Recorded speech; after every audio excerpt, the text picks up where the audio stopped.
जय श्री गणेश।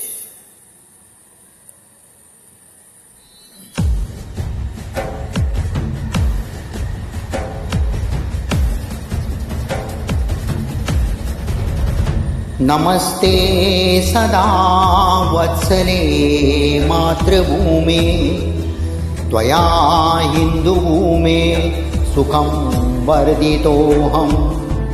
महं मङ्गले पुण्यभूमे त्वदर्थे, महं मङ्गले पुण्यभूमे त्वदर्थे।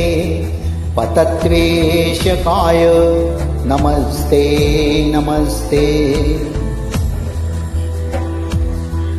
प्रभो शक्तिमन् हिन्दुराष्ट्राङ्गभूता, प्रभो शक्तिमन् हिन्दुराष्ट्राङ्गभूता।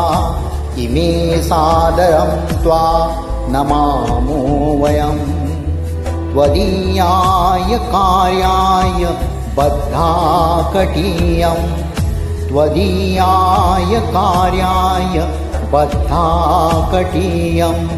शुभामांसि शम्भो हितत्पूर्तये, अजय्याञ्च विश्वस्तये ईश शक्ति, अजय्याञ्च विश्वस्तये ईश शक्ति।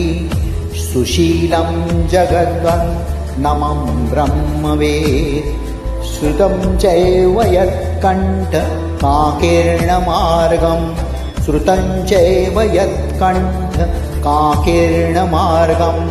स्वयं स्वीकृतं सुगं कारयेत्, स्वयं स्वीकृतं सुगं कारयेत्।